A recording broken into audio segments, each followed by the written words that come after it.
Bloomberg Audio Studios. Podcasts, radio, news.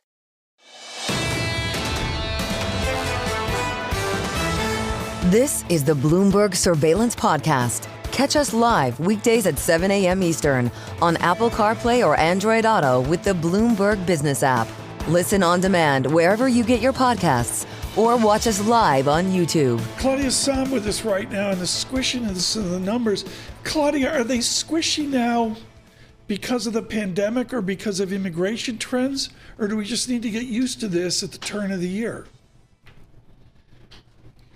Today's data, there's a lot of moving pieces with today's data, just because we had large revisions to both the payroll employment and the household employment, and and some things aren't as comparable from December to January in households. So this is just a really tricky one to get down into the details of it. So I wouldn't. So it's kind of more of a January effect with like bringing a lot of data in, but broad brush, I agree with your characterization. The payrolls, you got to take that, a set of them together, not focus on just this latest number, because again, hitting consensus with all these moving pieces was going to be tricky today. And those payrolls look good. I think it is, that's kind of a warm average hourly earnings number on the wages, but the other wage data that we've gotten has looked more moderate. So, there's plenty here to pour through. I'm struggling for news here, Paul. I got DXY back to 108, so I got a stronger dollar. Claudia Sahm is saying nobody cares, but, Well, S&P futures down just 13 points, NASDAQ down 56, and the two-year Treasury yield, as John was reporting, up 4 basis points, 4.25% right here. Claudia, so what's the next data point here? If you have a sense that the labor market remains solid, what's the next data point that you will be looking for and you think the Fed will be looking at? Right. Well, this very much continues the Fed's, the labor market's in a good place. We have the luxury of time. We can wait and see. So what are they waiting to see? They're waiting to see what happens with inflation. Right. So the next most important data are with the CPI, and to see if we continue to make progress, and everything they've got here today kind of lets them stay in that, on that trajectory. Okay, Claudia, thank you so much. Claudia Sahm, just love having you with us. Honored around this jobs report with New Century Advisors. Ellen Zenter's had a little time to ponder the data. I'm going to go back to what the hitters are doing. Like in late winter, you don't go to Patagonia for fly fishing. You go to the Trinity River in California, or the Chinook or salmon or whatever in Oregon, or that. Ellen Zenter of Morgan Stanley joins us on the wealth effect. This is where I met you years ago, was a consumer effect, which is now a wealth effect supporting this GDP in this labor economy. Have you ever seen a wealth effect like this? It's pretty large. I agree. Do you want to venture to say how long ago it was that we met? It's 3 or 4 years ago. We were just out of Texas. But I'll tell you what I love most about the report this morning is listening to the dulcet tones of John Tucker read off the numbers. I mean, I want him to read me payroll numbers each night so that I can go to bed like a lullaby. Yes, he puts us to sleep here too. Right? What do you see in the jobs report around this misguess on growth and the wealth effect that we're living? Well, the thing is, look, we've been really surprised at just how strong the economy has remained, even through all of the Fed hikes. And yes, they cut rates 100 basis points, but then you had this tremendous backup in yields, which would tighten financial conditions, and you'd think we'd get some slowing out of that. And so now you get these revisions, and you look at the second half of 2024, and it looks even stronger in the labor market than what we had thought, and looks a bit more in line with the strong GDP growth that we were getting. So there's just no slowing here. Yeah.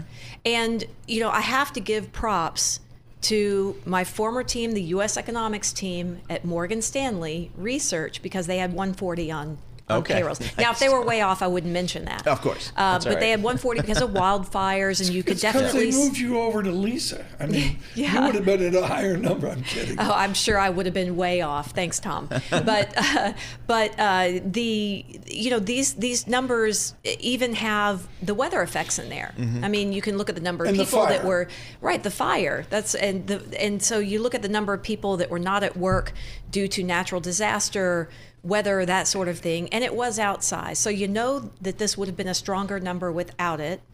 And we've just got a great trajectory on the labor market. Now, the Fed, I believe, took a hard pause last year.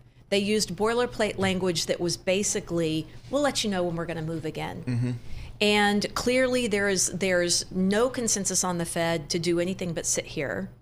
And so that's going to make it even more difficult, or raise the bar for them to see the kind of data that would mean they need to cut. So I completely agree with Claudia. They're just going to hang out here. They're looking golden for making that decision to stop. And do we get to the point here? I've heard some people suggest that the longer they do wait, the odds actually go up that the next move would be a rate hike.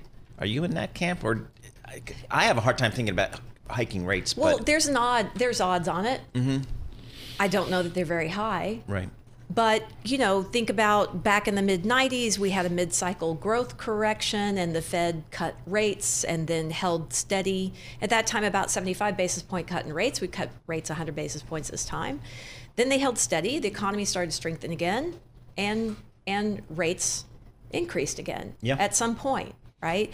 And so I don't know that it raises the odds, like just pausing for this long means we're going to get a reacceleration in the economy. But that's a plausible outcome. I would put a lower probability than the next move being a cut, and we still have a tremendous amount of policy uncertainty. Right. Is the unemployment rate 4.1% down a tick to 4.0%? I mean, 3.9 is a lot lower from 4 than 4.1 to 4.0. Does that matter to you that, it's going in the way nobody expected? Yeah, I think what matters is looking at the underlying details and saying what caused the drop in the unemployment rate. Is it lower labor force participation? People just left the labor force?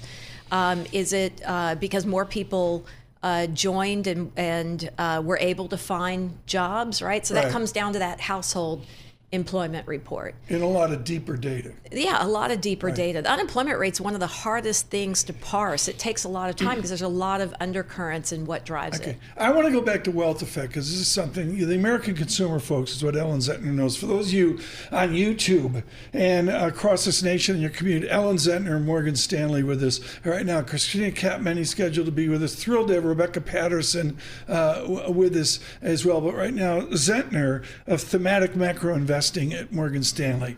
Okay, just suggesting 7 nights, 6 days, single occupancy, boat package, Belize fly fishing. You sell some shares of NVIDIA, and for $8,525, you're fishing in Belize, which I'm sure you've done. I mean, the answer here is the wealth effect to me is ginormous right now when I look at the idiocy of some of these stock moves. Yeah, in Belize you can do fishing from the beach for rooster fish. Look that up. See what that looks like. A rooster fish. Yes, it's crazy looking. You throw them in the skillet? No. You slap them and send them back on their way. So look, the wealth effect is, as you said, it's really strong. Now, it's much stronger than it's been in my memory of practicing as an economist. Thank you. That's what I want to get at. And so there are a couple of things here. Is it, so one, we have created a tremendous amount of wealth. And so one, are we spending the same amount out of that wealth that we normally do? It's just wealth is that high. That is one possibility. Or is there still some lingering effects of COVID, which taught us we're all going to die tomorrow? And so spend it if you got it. Interesting. So is it that the marginal propensity to consume, that's a great economist term, Yep. Tom, you like that. Marginal propensity to consume out of wealth may just be higher. And so does that fade the further we get away from COVID, the further it's in the rearview mirror, or does it just stay that high because now we've had some structural shift? Have you seen research on this? I mean, you're in a cat's bird seat to see research on this. We have done this research. What do you see then? To me, it's an unspoken huge deal. Am I wrong? Yeah. So what I see, what I believe I see in the numbers is that it's just the amount of wealth that has been created has just been that large.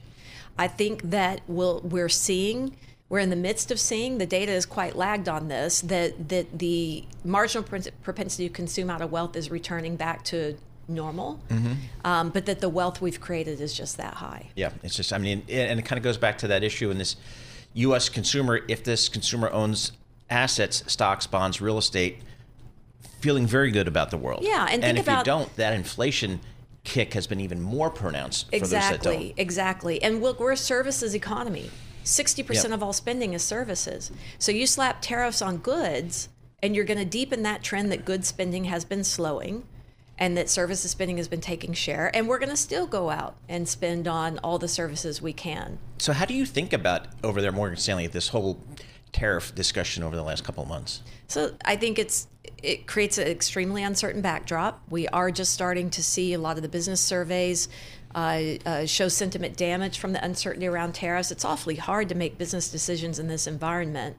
And so as this volatility around tariffs, do we or don't we put them on, continues, I think even if your bottom line isn't hit from tariffs, you're going to start building precaution. Every time you're on, I learn something. A rooster fish is 4 feet long sometimes, 100 pounds. Have you caught one? No, I haven't caught a 100-pound, 4-foot rooster fish. Are they like barracuda? They're just one hell of an ugly looking fish. But you're in Belize, so who cares? Yeah, you're in Belize. That's You're in the point. Belize. It's the wealth effect with Ellen Zenter. Thank you so much. With Morgan Stanley, just absolutely extraordinary. We got a little Zenter driving the market higher. We were red on the screen, and now a little bit of green. Critically, the VIX comes in 15.00 on the VIX. I'll tell you, 14. I don't see a 14 yet. Maybe we're there, and I missed it. Yields higher, 3 basis points in the 10-year yield, 4.46%. And yes, I follow the 10-year real yield, fractional, 2.02 out to 2.04. We had some dollar strength off of this. What a treat to go from Claudia, Sahm, and Ellen Zenter over to the wonderful efforts of Rebecca Patterson, tying it all together, and particularly with her expertise on foreign exchange. She's a senior fellow at the Council on Foreign Relations and had parchment out at Bridgewater and at Bessemer Trust as well. Rebecca, good morning. Good morning. The prosperous America that is the backdrop for this 4.0% unemployment rate, does it continue? Do you have a sustaining nature to our real GDP? Well, when I think about the economy, and we know that consumption is the majority of what drives our growth, to understand what the consumer does, you have to think about their ability to spend. Do they have the money and the job, which today underscored that they do? And do they have the confidence to spend? They might have money, but they don't want to spend it. That's what we've seen in China. In the case of the US, I think we do still have both confidence and ability. The latest confidence surveys, although very bifurcated by political affiliation, are still trending higher. So for the short term, at least, I think that the consumer continues to drive this, and that's clearly very positive for the stock market, broadly speaking. That said, what we know has driven the wealth effect, housing, equities primarily, anything that happens that really spooks the stock market could cause this higher income consumer to pause as well quickly. And we know there's risk to that from possible policy announcements from the new administration, or even things like we saw in the last week or so with DeepSeek. It doesn't take much at these valuations to cause equities to get a little bit skittish.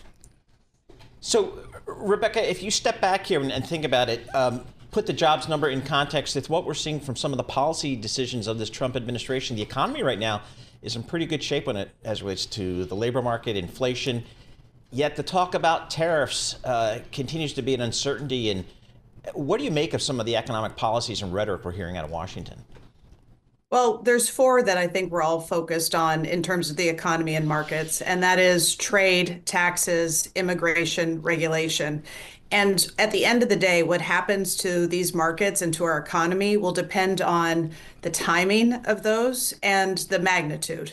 And unfortunately, we don't have a lot of clarity. Regulation, we probably have a little more.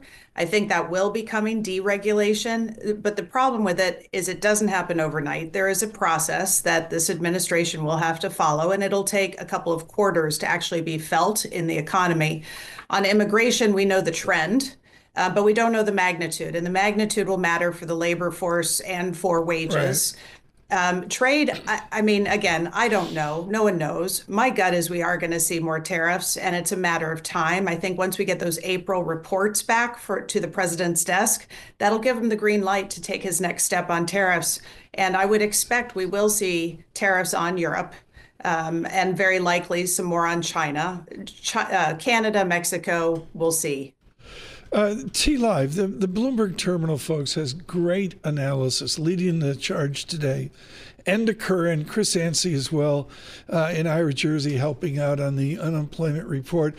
Rebecca, here's the first line. This is from Enda Curran, our global economy reporter. The annual revisions now show job growth averaged 166,000 a month. That would be a slowdown from an initially reported 186,000 pace. To me, that's pretty much quiescent. I mean, they're down, but they weren't the gloom that many people were modeling. Yeah, I would guess the Federal Reserve today is very happy. And we're seeing a moderation in the pace of job growth, but very, very resilient labor market data showing us that this economy can continue to grow at above its potential long-term rate. So maybe no rate cuts forthcoming in the near term. That's already priced in, that we don't get a rate cut probably till mid-year. But at the same time, the normalization of the labor market also means they don't need to be too worried at this moment about having to go the other way and tighten. I mean, we're going to have Anna Wong on with us later. She'll be expert in that, Paul. But basically the revision was what Mike McKee talked about, which, it's a revision, but get over it. It's just that, a revision. Exactly. Yes, agreed. We have them every year. Yeah. So, Rebecca, we heard from the Secretary of the Treasury. Thank you very much. Rebecca, we heard from the Secretary of the Treasury in an interview saying, love to talk down the 10-year yields. I know you have some thoughts on this. How do you think the administration thinks about interest rates? Yeah, it was really striking to me that Treasury Secretary Bessent highlighted that they're focused on not letting the 10-year yield rise too much. I don't remember in my career a focus on the 10-year yield by a Treasury Secretary. Given the size of our debt, the increase in our borrowing costs, the interest we have to pay on our debt, it makes sense. But then how does he do it? Right? If you can't, the Treasury market is $27 trillion. It's not that easy to manipulate. And when I think, what can he do if they can limit the unfunded increase in our deficit? So you get lots of pay-fors, and maybe it doesn't go up as much as some of the estimates. That would probably provide some relief that we're not going to have to increase bond supply a huge amount. He could try, and this is something to keep an eye on, and we should talk more about it in a future date, stablecoins. Stablecoins right now own a decent amount of short-term Treasury securities as their reserves to keep their peg to the dollar. And this administration is very focused on increasing the use of stablecoins around the world, in part because they know that's going to be a good source of Treasury demand. More on the front end than the long end, but still. I think he can also look at Treasury issuance, and even though he posed Yellen for this, he could issue more debt as needed, shorter maturity than longer maturity. So he has a few tools. It's interesting to see which levers he pulls in the coming months and quarters to do this. But if we have strong growth like we had today, that's a benign reason for the yield to go up, but it will go up. It's tacky of me, Rebecca, to get out to March 7 and the next unemployment rate. That's when your beach season clicks in, right? We're getting close. We're getting close. 50-50 here. Rebecca, I look at March 7, and you mentioned the fiscal structure and pegging the 10-year yield. I mean, we roll into March. Is it correct to say with a near fiscal crisis? That you mean with the debt ceiling, or just the size of the debt?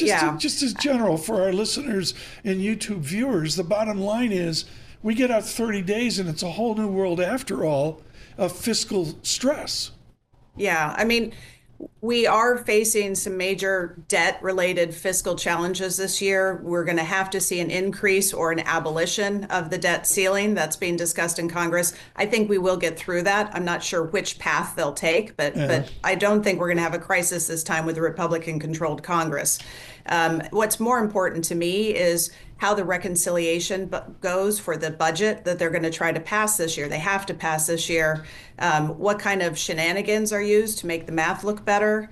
Both parties do this, so I'm not pointing a finger, but there are going to be some shenanigans. And then how much is that increase? And what is the market going to tolerate? If we're putting tariffs on our biggest buyers from overseas of treasuries, are they going to be looking more towards gold? And we're going to keep seeing new all-time highs for gold as they buy fewer treasuries. I'm not going to get a gold call from Kristina Campmany. Rebecca Patterson, can you print 3,000 gold for us? I wouldn't rule it out. I learned when I left the sell side, you don't have to give numbers and dates anymore. That is the hardest part of a sell side analyst. Since I don't have to, I'm not going to, Tom, but good try. With a sell side firm, the Council on Foreign Relations, Rebecca Patterson, thank you so much. And now we turn for, this is just, I can't say this commercial free, this is just brilliant intellectual content on YouTube, on radio. And we finish strong with Invesco, Senior Portfolio Manager. That doesn't even describe her abilities. Kristina Campmany as well. When you make a prediction, do you avoid level and the time frame? Is that something you've learned to do? You can only choose so many: time, level, direction. Hard to get all three right at the same time. Help me here with the yield now. Is it normal? That's a question Sweeney would ask. Is it normal? Is it what do normal? You mean? Like our reaction to payrolls here, or what? No, we had this 4-year window of negative yields and wicked low rates, and now we're back here and we better get used to it. After this jobs report, should we get used to where yields are right now? Look, I think we've kind of been in this consistent thesis for the last couple of months that 425, 475 are probably reasonable bounds for the 10-year. And I think there's going to be a lot of noise within there. And we sit and say, our only certainty here is uncertainty. We have all of this information flow coming from DC. What are the priorities of the administration? How do we get them? What's the order? What's the magnitude? And I think that's going to cause noise out the back end. And where there's a lot more stability is in the front end, because I think the Fed is very comfortably on hold as they wait for kind of more clarity on what the path is for real econ data. All right, so then it becomes, you answer kind of the duration question a little bit. How about the credit quality question? Because again, somebody can sit there at a 2-year treasury at 4.25%. That's not a bad living. Do I do that, or do I take some credit risk? Do I go high yield leverage loans? How do you guys think about so when we think about that, I think we're really happy to say we think that the front end is a great anchor in the market, and you no longer have negative carry to where policy rates are, and then you can build interesting portfolios around front end assets, and that's where we're willing to take some credit risk and look at mortgages that inherently have some selling vol component to them. So credit as a whole, I'd say, again, like we have our credit specialists within Invesco, but the way we're looking at it, certainly short duration, double Bs look really interesting. There's mortgages in Europe and the UK that look interesting. Where are you on duration? I mean, to me, it's just absolutely fascinating. We mentioned earlier, should John Tucker get the 2-year CD or the 5-year CD? That's a really important question right now, isn't it? It is, absolutely. And you take a step back, and we live back in a world of BABs, right? Bonds are back, and there is definitely value there. However, you look in the last year, bills were the best performing asset out there, right? Because you've had this negative an inverted yield curve and whatnot. So when we think about duration and where we want to be in the curve, I think there needs to be more term premium built in a bit for depending on what we get fiscal wise, and it's really around the front end that there is value. So again, if I'm the Federal Reserve, I look at today's data, I think I have a little bit more conviction, like I don't have to do anything. I mean, how long, do I just take a few months off here, or what do I do? Our base case, I think, is that the Fed can comfortably, one data point doesn't change the Fed's thesis. 2, maybe they start to get worried in one direction or the next. And 3 is really when they can start to react. And if you think of, we have a new administration, we have a massive amount of different policies coming down the pike. Even if you go through the list, tariffs, will it have a bigger negative growth, negative confidence impact, or will it be an inflation impact? Which one of these things is it going to be? So I think that tells you the Fed says we need a series of data to have comfort. But to that wonderful summary you just gave, do you then pull in your maturity, your duration? Yeah, I think you do. Like how much? By 2 weeks? Look, we're kind of, again, you can tactically be playing duration out the curve. I think will we probably test 5% 10s again or at some point this year? Sure. Are we there yet? Do we need to be massively short? No, I don't think so. I think you can tactically play out the curve. Where you want to own and there's value is 2s and 5s and kind of anchoring some assets there. What's the excitement out there right now into the spring of this year in bonds? Is there a lot of new issuance? Are you getting called up all the time? There's definitely sending you on junkets to Belize. There's definitely a lot of issuance coming down the pike, and I think again, as the U.S. market and kind of that dominance in the world, there's always money that's going into there. I think when we look across the markets that we look at, which are rates and EM and credit, what's interesting to us is really FX from here. Like there's a lot of potentials. Yen can be a real mover from here. You have a lot of commentary from the administration about a strong dollar, but does that really play out for a strong dollar, or do we have some like weaker dollar tendencies kind of in the next 6 months? Emerging markets, tell us where you see opportunity, or is everything tied to China? I don't know how to look at it. I think it's really idiosyncratic from here. So I think if you talk to EM specialists, they will. Unfortunately. But I think like some of the focuses are these like Egypt people are excited about, and Turkey, and there's like Argentina is a great story, right? Like there are these, but like Argentina is a hard asset story, or right, like where people are concerned are China, tariffs, Mexico, there's so much noise. Brazil has its own idiosyncratic growth and politics and what's going on there. So it's really, I don't think you can say blatantly. Gotta do your work, it sounds Yeah. A woman of Villanova. Eagles? Oh, I don't know. I'm going to go. I grew up outside of Boston. My husband would tell me that I'm supposed to be a Giants fan, but I'm going to go Taylor Swift fan. So Chiefs.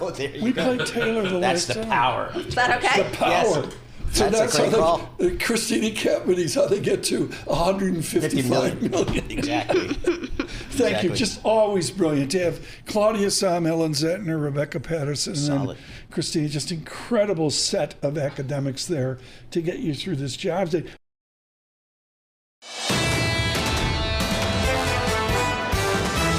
You're listening to the Bloomberg Surveillance Podcast. Catch us live weekday afternoons from 7 to 10 a.m. Eastern. Listen on Apple CarPlay and Android Auto with the Bloomberg Business app. Or watch us live on YouTube. Caroline and I did a great job on this in technology yesterday. I got to rip up the script.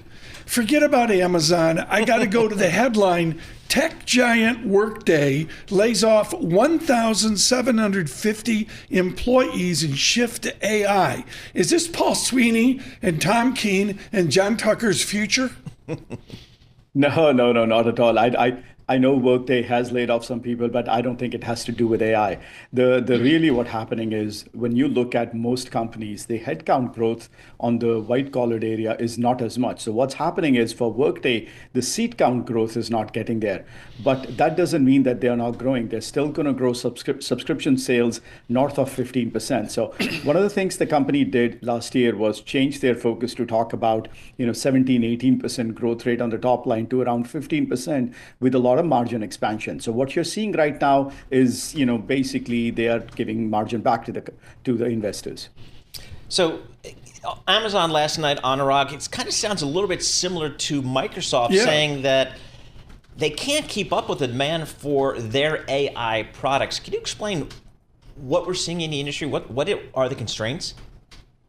This is really a rush towards doing land grab right now. You gotta have the infrastructure ready when clients want to deploy more of the products. So one of the things that you will see is companies are experimenting with AI. So they are starting with a small project, then they are expanding it, but they need an infrastructure around it. This is something that we have been saying for several years, that the best way to do that is on a cloud infrastructure rather than doing it in-house, because first of all, it's scalable, it's cheaper, and more importantly, the cost for you is variable. You're not going to be able to, come up with buying those AI servers and GPUs in-house yourself. You just go and rent it out. So that's what everybody is doing right now, ensuring that they don't get left behind when you see a surge of demand coming in. So how do you stack up kind of the competitive landscape for AI? I'm thinking of the big players, Amazon, Microsoft, Google. How is it shaping up here? Yeah, let's talk about the four companies for sure. Microsoft absolutely in the lead, but that is because of the ChatGPT and OpenAI relationship. Bulk of the revenue that they are generating is from consumer apps.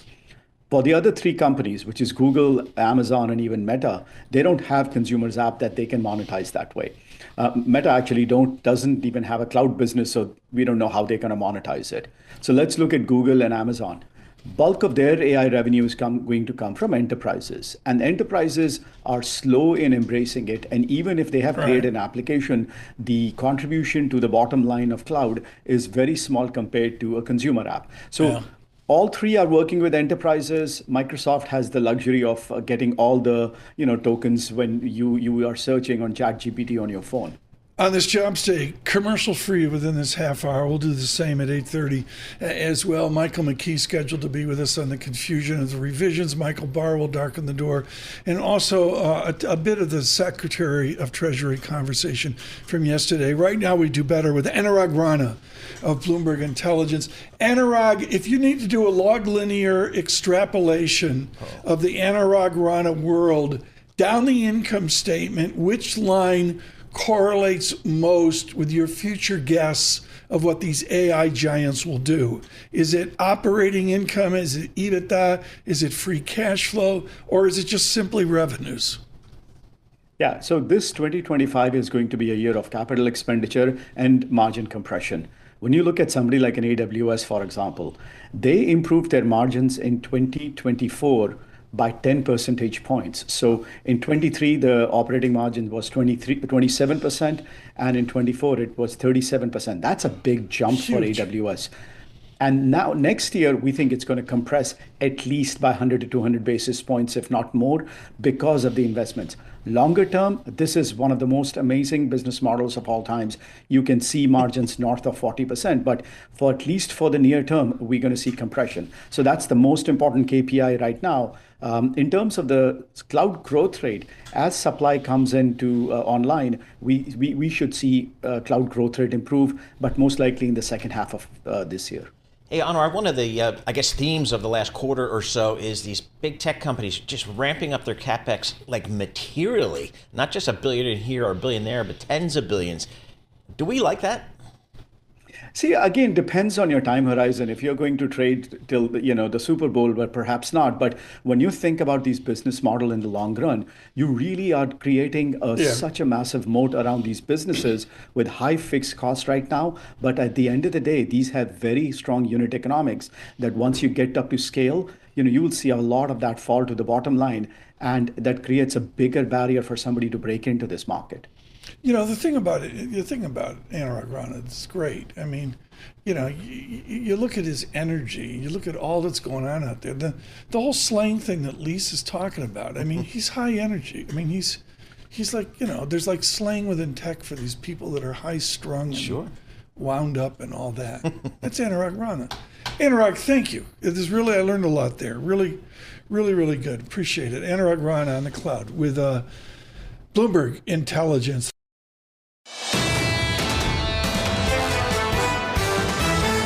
This is the Bloomberg Surveillance Podcast. Listen live each weekday starting at 7 a.m. Eastern on Apple CarPlay and Android Auto with the Bloomberg Business app. You can also listen live on Amazon Alexa from our flagship New York station. Just say, Alexa, play Bloomberg 1130. Over on T-Live, the Bloomberg terminal service for all of our members worldwide, Enda Curran is in charge, and he reports to us now. Enda, I'm confused over what was the number revision of 800, I'm guessing 18,000.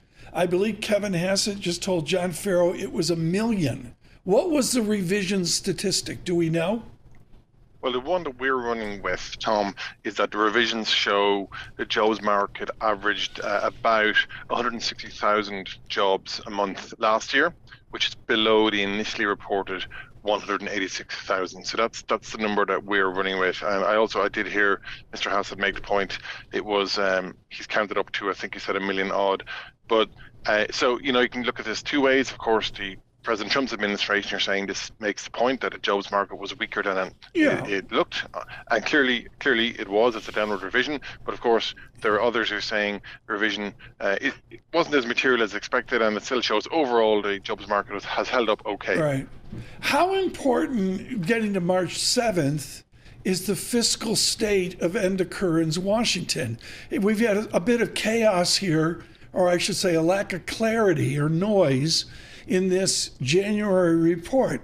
Is the February report going to be even crazier? Well, we are at such early stages of a major new policy rollout by this new administration, Tom, that it's going to become clear. I mean, it's interesting. The January figures, there had been some expectation that maybe the wildfires or the severe winter weather would have impacted, but there was no discernible impact. Now we go into February. You look around, what are the variables? Well, one of the big talking points, of course, is what's happening with the federal workforce. We have reported tens of thousands taking that buyout offer from the government, but will that surface?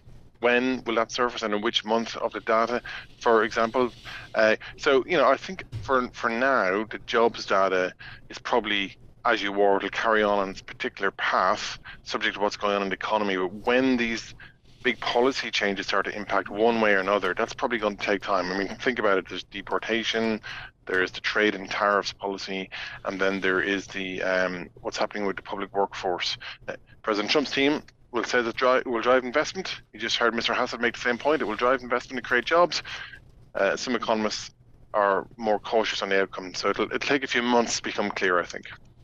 And Mr. Hassett also made the point to a question from John Farrow that it was not a trade war with Canada and Mexico. It was a drug war. And then John followed up with, okay, well, how are you going to have these discussions with Europe? What's the view from Europe about trade, the United States? Well, I mean, it's very interesting because on paper, clearly President Trump came along and threatened these tariffs on Canada and Mexico, at the beginning at least, over the fentanyl, the illicit drugs trade, and on illegal immigration. And that was using tariffs as a tool in a space beyond merchandise goods. But I think also as the commentary proceeded from the White House, progressed, there was also several references to the goods deficit, with both, in particular, Canada came in for a swing there, and at one point there was a reference to Canadian defence spending as well. So it's interesting that Mr. Hassett said, why would you have a trade war with your neighbours? Because it looked like they were heading that way last weekend, but he has narrowed the focus back down to fentanyl. Enda Curran with us, our head of global economics, and of course all of us work in Asia during the pandemic. And I think you've got a wonderful prism coming from the Pacific Rim over to Washington. How barbell is the American labor economy? The way we describe it, Enda, is the haves, the have-nots. Some of us of a certain persuasion go back to John Edwards on a lawn in Louisiana 1 million years ago talking about two Americas. From where you sit with your team, how too much two Americas are we? Well, I think that is an issue, Tom. I mean, the headline, the aggregate data does point to a strong economy. It's holding up. The jobs market, as we saw today, holding up okay. Companies are hiring, wages going up, and unemployment rate actually fell. But clearly, there are plenty of people who don't necessarily feel like they're experiencing any kind of an upswing in the economy. You look at the problems in the housing market, the cost of a mortgage. Well, Craig Torres, the recent article that Craig Torres did was absolutely magnificent on food lines across this nation. That's right, Tom. So there is that chunk of society who clearly aren't feeling any economic uplift. And we saw it in the election results. On paper, a strong economy going into last year's election, but of course we now know that people were very upset about the price and the cost of living. So clearly this new administration has an opportunity to address a lot of that, and they have identified living costs and inflation as one of their key priorities, for example. But of course the question is the balancing act. Can they pull off all of these big levers that they want to pull without also hurting the economy? That's going to be the big trick. Right. And the Chiefs or Eagles? I think probably, as a grateful guest here, Tom, I'll go with the Chiefs, but I'm no expert on NFL, I have to say. I mean, Campmany went with the Chiefs. Curran's going with the Chiefs. I see a money. trend That's here. some smart money there. Enda Curran, thank you so much. T-Live, just precious. Can't say enough about it. Chris Ansian, Enda Curran out on T-Live with really good analysis for the users of the Bloomberg terminal. This is the Bloomberg Surveillance Podcast, available on Apple, Spotify, and anywhere else you get your podcasts. Listen live each weekday, 7 to 10 a.m. Eastern on Bloomberg.com, the iHeartRadio app, TuneIn, and the Bloomberg Business app. You can also watch us live every weekday on YouTube and always on the Bloomberg terminal.